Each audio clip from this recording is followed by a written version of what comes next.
Mes chers compatriotes, alors que s'annonce l'élection présidentielle du 25 février 2024, notre pays est confronté depuis quelques jours à un différend entre l'Assemblée nationale et le Conseil constitutionnel, un conflit ouvert sur fond d'une supposée affaire de corruption de juges. Ainsi, l'Assemblée, se fondant sur ses prérogatives, a décidé, résolution en date du 31 janvier 2024, de mettre en place une commission d'enquête parlementaire pour éclairer sur le processus de vérification des candidatures et sur tout autre fait se rapportant à l'élection. Dans son communiqué du 29 janvier 2024, signé par tous ses membres, le Conseil constitutionnel a réfuté les allégations portées contre lui tout en prenant la mesure de la gravité des accusations et en tenant à ce que toute la lumière soit faite dans le respect des procédures constitutionnelles et légales régissant les relations entre les institutions, notamment la séparation des pouvoirs et le statut de ses membres. À cette situation suffisamment grave et confuse est venue s'ajouter la polémique sur une candidature ou une candidate dont la binationalité a été découverte après la publication de la liste définitive des candidats par le Conseil constitutionnel. J'ajoute qu'en ma qualité de président de la République, garant du fonctionnement régulier des institutions et respectueux de la séparation des pouvoirs, je ne saurais intervenir dans le conflit opposant le pouvoir législatif et le pouvoir. Devant cette situation, j'ai signé le décret 2024-106 du 3 février 2024, abrogeant le décret 2023-2283 du 29 novembre 2023 portant convocation du corps électoral. L'Assemblée nationale, agissant en vertu de ses prérogatives, m'a signé pour avis, conformément à son règlement intérieur, une proposition de loi en procédure d'urgence portant aux dispositions de l'article 31 de la Constitution. J'ai pris acte de cette saisie après avoir consulté le président de l'Assemblée nationale, le Premier ministre, le président du Haut Conseil des collectivités territoriales, le président du Conseil économique, social et environnemental et le président du Conseil constitutionnel. En conséquence, compte tenu des délibérations en cours à l'Assemblée nationale d'urgence et sans préjuger du vote des députés, j'ai signé le décret 2024-106 du 3 février 2024 abrogeant le décret 2023-2283 du 29 novembre 2023 portant convocation du corps électoral.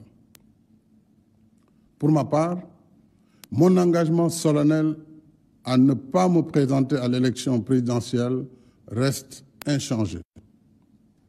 Enfin, j'engagerai un dialogue national ouvert afin de réunir les conditions d'une élection libre, transparente et inclusive dans un Sénégal apaisé et réconcilié.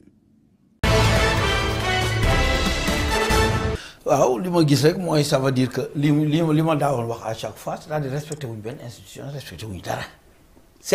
Comme j'ai toujours l'habitude de le dire, le président de la République ne respecte aucune institution. Si vous vous rappelez bien, je l'avais dit dans un plateau, en ce moment il n'y avait pas encore le problème du PDS, ni les supposées corruptions au Conseil constitutionnel, car il ne pensait pas à une élection présidentielle. Et sur ce, ils sont en train de tendre des pièges en interdisant des manifestations, soi-disant pour que le peuple brave ces manifestations, afin qu'ils puissent avoir des motifs de report. Mais la population était consciente de tout cela. Cela avait amené des frustrations chez la jeunesse. Donc beaucoup parmi eux ont parti en Méditerranée, d'autres en Nicaragua. J'ai toujours dit que l'ancien système politique sénégalais, ce qu'il incarne, il y a des gens justes, mais il y a aussi des gens qui partagent la même façon de faire. C'est pourquoi je me pose la question même, est-ce qu'ils n'ont pas fait exprès d'invalider la candidature de Karim Wade, car ils savaient que qu'en invalidant cette candidature, le PDS va saisir l'Assemblée nationale, car c'était leur seule issue pour ce report. C'est pourquoi quand ils ont dit à l'Assemblée nationale, j'ai su qu'ils n'ont pas ce qu'ils ont voulu dans la rue et ils ont passé par l'Assemblée nationale pour exposer le motif de la crise des institutions. Pour moi, les raisons avancées par le président de la République ont été créées de toutes pièces. Ça, c'est mon intime conviction. Pour moi, c'est quelque chose qu'ils ont depuis longtemps préparé. Actuellement, c'est fait. C'est une première dans l'histoire de notre démocratie. Avec tout ce que les gens ont fait comme investissement. Il faut retenir sur 12 ans, Macky Sall, deux choses. Le discours du 3 juillet et le discours tel combien? Finalement, tel le 3, là, le 3 février. 3 février. 3 juillet, il est rentré dans l'histoire par la grande porte. 3 février, il est rentré dans l'histoire par la petite porte. Parce que pour la première fois dans l'histoire politique du Sénégal, mon mot reporte l'élection. Quelles que soient maintenant les motivations, l'histoire retiendra, c'est Macky Sall. Est-ce qu'il avait un autre choix? Non, devant la le meilleur moyen, c'est qu'aujourd'hui, le Sénégal doit rendre hommage à Alioune Tine. Parce qu'il a été diabolisé, il a été critiqué. Et pourtant, l'île est Yagoudjoy. Donnons une dernière chance au dialogue. Les gens du régime là, mais l'histoire lui a donné raison. Et Bergidem, quand il a dit qu'il a été reçu le président, moi j'avais déjà comprendre, malgré qu'on a diabolisé, le président accepte de le recevoir. C'était dans ce siège. Il a été reçu, il l'a dit même par le président.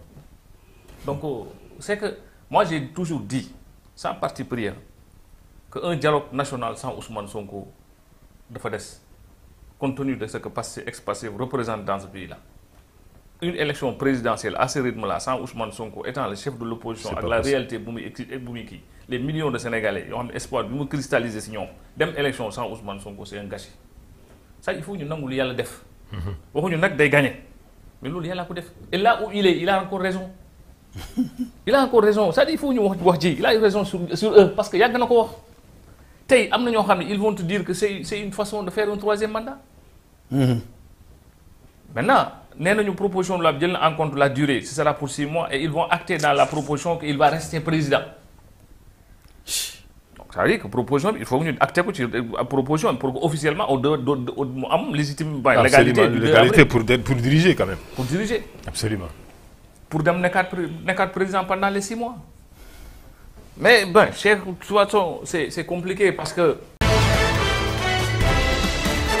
Bien sûr, la réponse elle est négative. Me semble-t-il, il s'est basé sur l'article 52 de la Constitution du Sénégal qui dit que lorsque les institutions de la République, l'indépendance de la nation ou l'intégrité du territoire national ou l'exécution même des engagements internationaux sont menacés d'une manière grave et immédiate et que le fonctionnement régulier des pouvoirs publics ou des institutions est interrompu, le président de la République dispose de pouvoirs exceptionnels. Donc là, ce sont les circonstances exceptionnelles qu'on appelle afin de pouvoir reporter des élections. Mais quels sont les faits?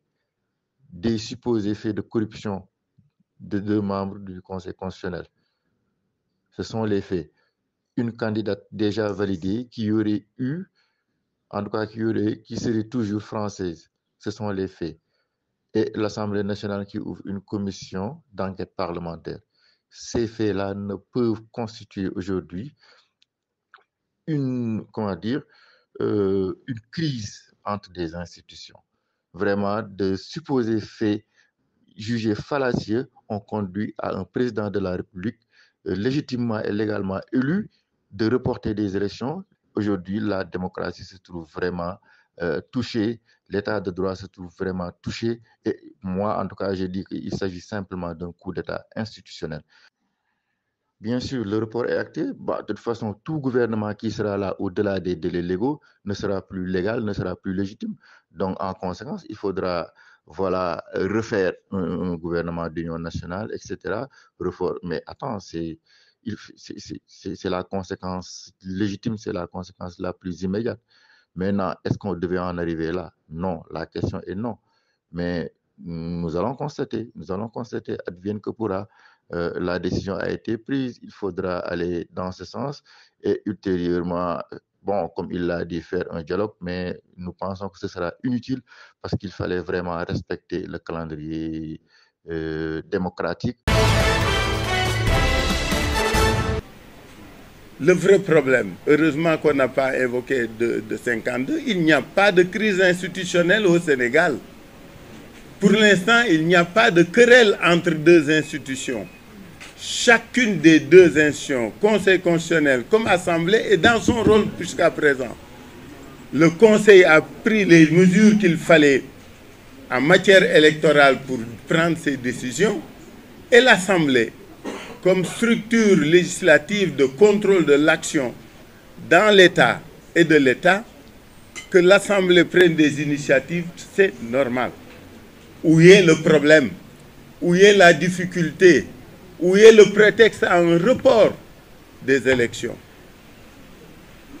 L'Assemblée avait décidé de créer une commission d'enquête parlementaire. C'est tout à fait normal. Mais créer une commission d'enquête parlementaire n'a rien à voir avec un report d'une élection. Les élections. Voilà le problème. Ce qui se passe ici est un précédent dangereux. Ben démocrate waru ko nangu. Ben démocrate mënu ko nangu. Je l'avais déjà dit, je le répète. Le vote des députés de Taxawu a servi de prétexte à certains pour dire que notre coalition était complice de ce qui se passe. Mani, il ne faut pas que nit ñi di boole wala di bokkal wala di wax lu àndul. La commission d'enquête est une action continue, une initiative parlementaire boo xam ne fépp fu ñu ne wuruj am na fa am nañ droit bokk ci. Donc nos députés ont eu raison de voter la mise en place de cette commission d'enquête parlementaire. Mais nos députés ont pris la précaution de dire que ñoom, ils sont contre le report des élections. Moi-même, je l'ai crié fort, je l'ai réaffirmé et j'ai dit que nous étions contre le report des élections. Nous sommes contre et nous nous donnerons les moyens de nous combattre cette décision. Nous exigeons sa libération immédiate parce qu'elle est candidate officielle et elle doit se présenter comme telle devant les Sénégalais. Les Sénégalais ont approuvé par les parrainages sa candidature. Elle est passée elle est passée la main haute pour ce qui concerne les parrainages. Ça témoigne de la volonté des Sénégalais de voir Rose Wardini candidate à l'élection présidentielle. Et ça doit être respecté. Et pour ce qui concerne le Conseil constitutionnel qui a validé sa candidature par son arrêté, je ne voudrais pas faire de commentaires là-dessus. Parce qu'un arrêté du Conseil constitutionnel s'impose à tout le monde. Et sa candidature ne doit pas être en doute, ne doit pas être mise en doute, parce qu'elle est validée par le Conseil constitutionnel. Donc, sommairement, c'est ça que nous voudrions déclarer. Ici, dans le QG de Sénégal Nouveau, que nous exigeons la libération de notre candidate Rose